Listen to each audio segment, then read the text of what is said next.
So I'm back in the Defender again. Just been out looking into some local history stuff, but I just wanted to do a little bit of feedback about Gaydon. Real good show, really enjoyed it. Nice to see so many people there, and it was very good weather. Some bit sunburned. But what was interesting for me is I managed to speak to a couple of people who'd seen the new Defender under the wraps, and some of the feedback I got was actually quite interesting, because I was kind of saying, you know, I was pretty much repeating what I'd said in the previous video.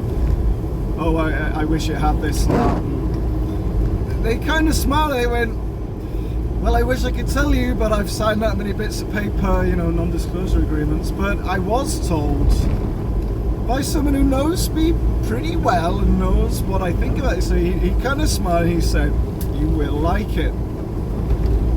So that's quite interesting. It gives me some kind of hope. I mean, I think on some of it, I think I will anyway, in the sense of I like most products that Land Rover are coming out with. I just wouldn't dip into my own wallet and buy them. That's the difference.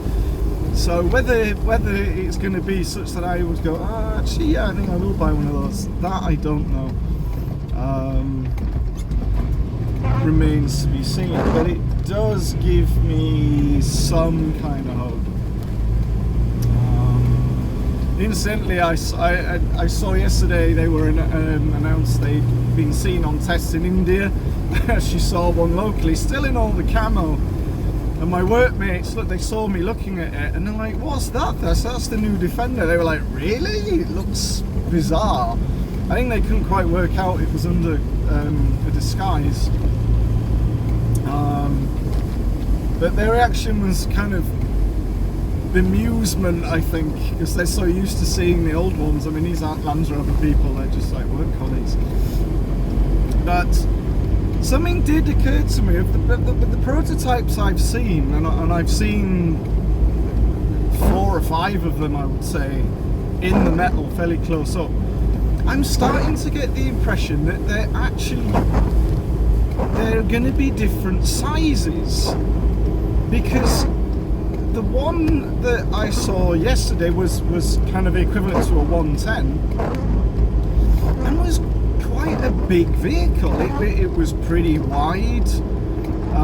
It was fairly, so the people inside it kind of looked almost quite small. But then the short wheelbase that I've seen, and I think some of the other long wheelbase ones, don't seem to look as big. Now, I may be totally barking up the wrong tree here. You know, we really don't know, but I'm almost of the getting the impression that they have different sized vehicles using the same or very similar kind of styling,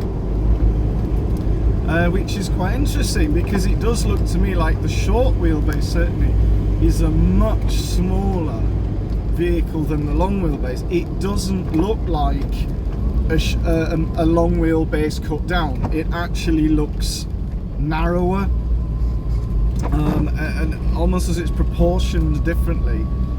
So I mean, again, I haven't got like right close up with a measuring tape or anything. I'm just going on seeing them around, and comparing them sort of in proportion with other vehicles around. So it'd be interesting to see that, because certainly there's commentary that there will be equivalent to the 90, 110, 130.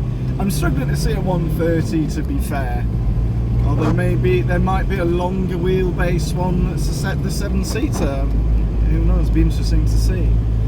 But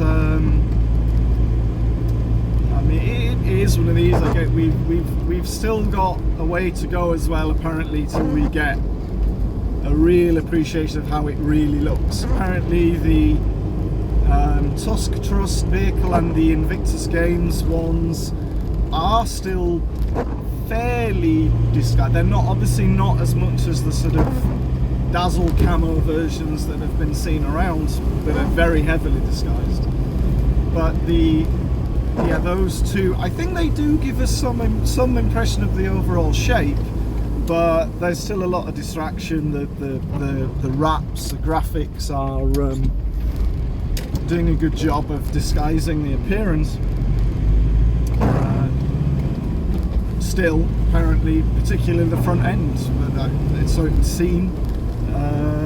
But yeah, we remains to be seen. But apparently, the new design, I will like it, whatever that means, and it does make sense. So it will be interesting to see. I mean, I still, deep down, I'm still wishing we had a vehicle that had a strong resemblance to the old Defender, if you want to call it that. In part because I think, certainly with my 110, the fact that you can park it next to a Series 3, a 2A, a Series 2, even a Series 1, and you can see that one led to the other, that was a big point for me.